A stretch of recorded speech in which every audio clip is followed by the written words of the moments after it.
रब्बी ज़िदनी फ़ाइज़ आज़म तवक्कल।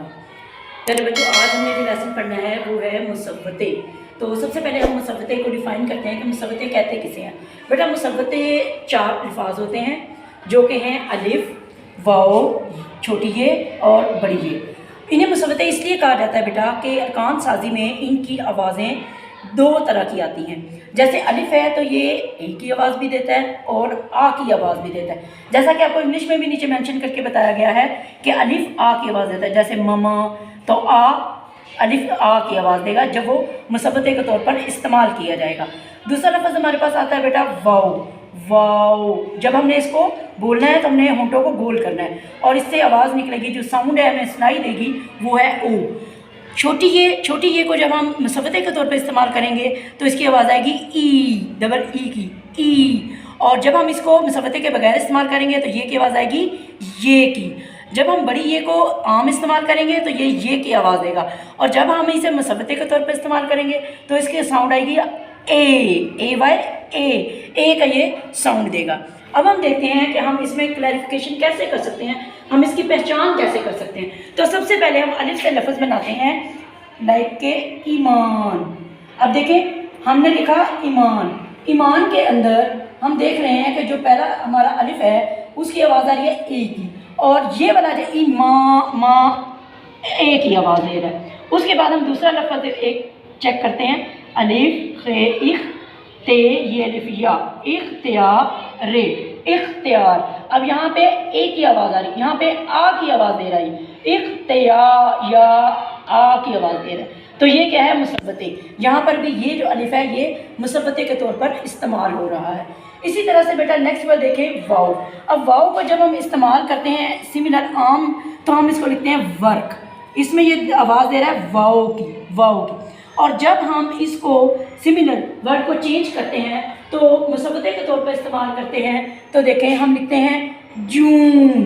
तो ये मुसव्वते की आवाज़ दे रहा है, यानी कि ओ की आवाज़ दे रहा है, जून, जुलाई। तो ये जो वाव है ये मुसव्वते के तौर पर इस्तेमाल हो रहा है। इसके बाद हम देखते हैं बेटा छोटी ये, इसकी आवाज़ जब मुसव्वते में यूज़ होगा तो डबल ई की आएगी, और जब हम इसको वैसे इस्तेमाल करेंगे तो ये की आवाज़ देगा। लाइक देखें बेटा, ये अलिफ या दाल, याद, तो ये की आवाज़ दे रहा है। अब ये काफ ये नू, यकीन। अब ये काफ ये नू, ये वाला ये की आवाज़ दे रहा है, और ये वाला ये कीन की आवाज़ दे रहा है। जैसे यकीन, याद में ये, और यकीन, ये वाला ये जो है वो मुसव्वते के तौर पर इस्तेमाल किया जा रहा है। इसी तरह से मज़ीद देखें, ज़हीन, इसमें भी डबल ई का साउंड आ रहा है, तो ज़हीन, ये वाला जो ये है ये मुसव्वते के तौर पर इस्तेमाल हो रहा है।